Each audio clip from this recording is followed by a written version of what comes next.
Hello दोस्तों, आपके अपने यूट्यूब चैनल में आप सभी शिक्षक साथियों का एक बार फिर से स्वागत है।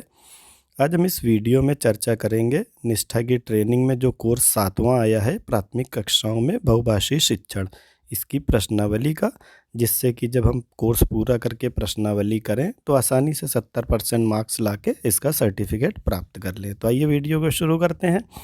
पहला प्रश्न जो आ रहा है वो है, भाषा अंतर्निहित निपुणता का सिद्धांत किसने दिया? तो ये था जिम कमिंस का सिद्धांत। अगला प्रश्न है, राष्ट्रीय शिक्षा नीति 2020 में बहुभाषी शिक्षण के संदर्भ में उल्लेख किया गया है। क्या कहा गया है? जहाँ तक संभव हो कक्षा 5वीं तक शिक्षण का माध्यम बच्चों की समझ की भाषा हो, यानी उनकी मातृभाषा हो। अगला प्रश्न, रोज़मर्रा के जीवन में हम में से अधिकतर लोग कैसी भाषा बोलते हैं? तो मिली जुली भाषा बोलते हैं। कुछ हिंदी बोलते हैं, कुछ इंग्लिश बोलते हैं, कुछ लोकल लैंग्वेज के वर्ड बोलते हैं। अगला प्रश्न, इनमें से मिश्रित भाषा का उदाहरण नहीं है। यहाँ पे पहले समझना होगा हमें, L1 का मतलब यहाँ लैंग्वेज 1 यानी भाषा पहली, और L2 का मतलब लैंग्वेज 2 यानी भाषा दूसरी। जैसे हम पहली भाषा हमारी हिंदी है, दूसरी इंग्लिश है, तो पहली हिंदी को L1 और L2 कहेंगे इंग्लिश को। तो इसमें दूसरे वाले में सिर्फ एक ही भाषा का प्रयोग किया जा रहा है, तो ये उदाहरण नहीं है। शिक्षक भी एक ही भाषा बोल रहा है और बच्चे भी बोल रहे हैं, तो दूसरा। अगला, इनमें से शोधकर्ता वुल्फ का क्या कथन है?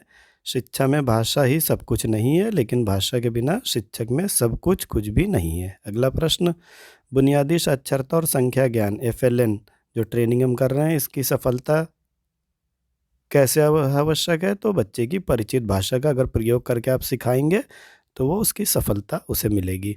अगला प्रश्न, प्राथमिक स्कूल में लगभग 25% बच्चे आरंभिक वर्षों में गंभीर चुनौतियों का सामना क्यों करते हैं? क्योंकि घर की जो उनकी घर की और स्कूल की लैंग्वेज अलग अलग होती है। घर में कोई और भाषा बोल रहे होते हैं और स्कूल में कुछ और पढ़ाई जाती है। अगला प्रश्न, कक्षा में दूसरी भाषा सिखाने के आधारभूत शर्त नहीं है। क्या नहीं है? कि उन्हें शुरू से ही जो दूसरी भाषा है उसकी शब्दावली लिखना आ जाए। अगला प्रश्न, बहुभाषिकता का अर्थ क्या है? तो अगर कोई भी व्यक्ति एक भाषा बोलता है तो एक भाषी है, और किसी व्यक्ति को एक से ज़्यादा भाषाएं समझना और बोलना आती है तो वो बहुभाषी है। तो ये आखिरी वाला सही है कि उसे 2 या 2 से अधिक भाषाएं का प्रयोग आना चाहिए। अगला प्रश्न, कमला जी कक्षा 2 में बच्चों को हिंदी सिखाना चाहती है, उन्हें अपनी कक्षा में कौन सी रणनीति अपनाना चाहिए? तो हिंदी भाषा के प्रयोग पूरी तरह से बच्चों के हिंदी समझ के स्तर के हिसाब से करें। तो ये हम भी करते हैं कि बच्चे के स्तर के हिसाब से पढ़ाना चाहिए। अगला प्रश्न, शिक्षण कार्य में L1 का प्रयोग करने से, L1 मतलब बच्चे की मातृभाषा का प्रयोग करने से बच्चे सभी विषय को आसानी से सीख जाते हैं। अगला प्रश्न, भाषा शिक्षण से जुड़ी भ्रांति क्या है?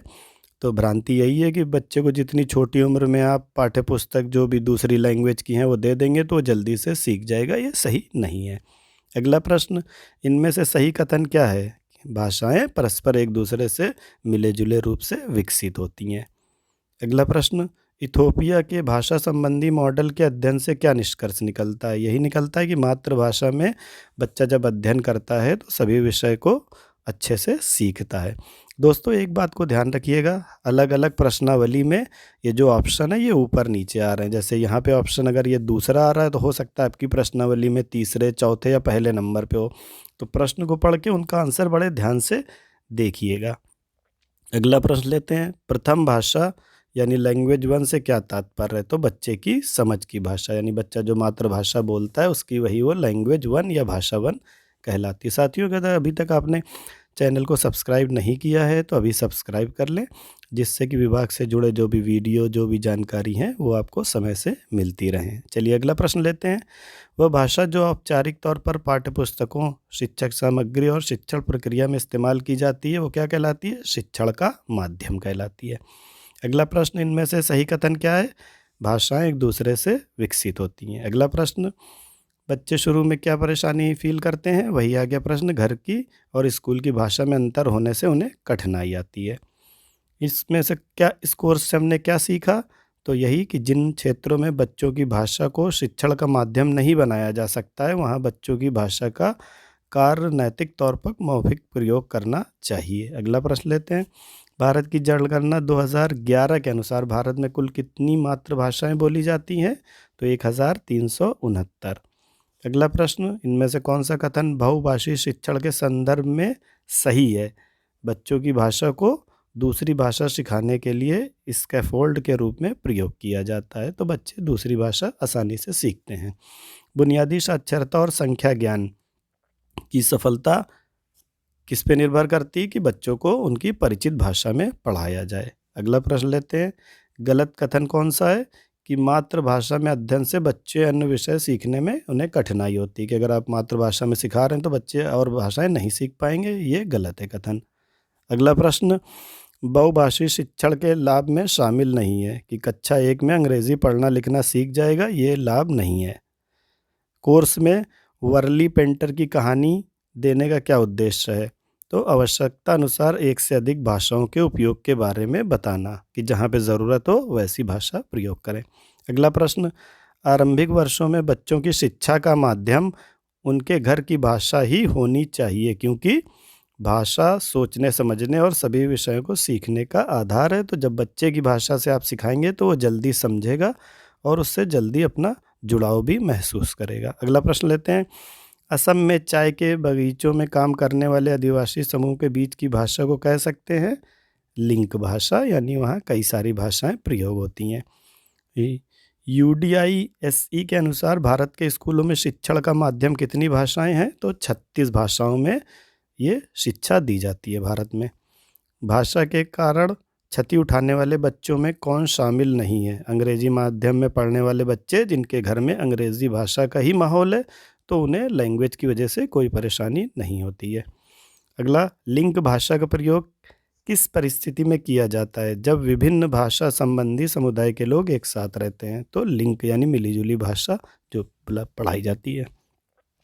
सीखने की प्रक्रिया में ज्ञात से अज्ञात या परिचित से अपरिचित की ओर बढ़ना चाहिए, ये बात कहाँ से ली गई है? NCF 2005 से। अगला प्रश्न, बहुभाषी शिक्षण के संदर्भ में निम्न में से गलत वाक्य क्या है? कि अलग अलग भाषाओं को कक्षा में जगह देने से बच्चों के सीखने पर नकारात्मक प्रभाव पड़ता है। अगला प्रश्न, निम्न में से कौन सा बच्चा सबसे अधिक मुश्किलों का सामना करता पड़ता है? तो रमेश, क्योंकि उसके घर की भाषा कुछ और है और कक्षा की भाषा कुछ और है। अगला प्रश्न, कमला राजस्थान में कोटा ज़िले में रहती है और उसके घर की भाषा हड़ौती है। उसने स्कूल शुरू होने के 4 महीने बाद स्कूल में दाखिला लिया और आज उसका स्कूल में पहला दिन है। आप ऐसा क्या करेंगे जिससे कमला सहज महसूस करे? तो क्या महसूस करेंगे? सहज महसूस करे, कमला से उसी की भाषा में बातें करेंगे जिससे वो थोड़ा सा सहज महसूस करे, फिर उससे पढ़ाई की बातें करेंगे। तो ये थी प्रश्नावली, इसी उम्मीद के साथ कि इसको आप एक बार पढ़ने समझने के बाद आप आसानी से प्रश्नावली कर पाएंगे। अगर आपको वीडियो अच्छा लगा तो इसे लाइक शेयर करें और चैनल को सब्सक्राइब करें। MPS से रिलेटेड अगर आपके कोई क्वेश्चन है तो आप इस वीडियो को भी देख सकते हैं और इसकी हेल्प ले सकते हैं। तो वीडियो को पूरा देखने के लिए बहुत बहुत धन्यवाद।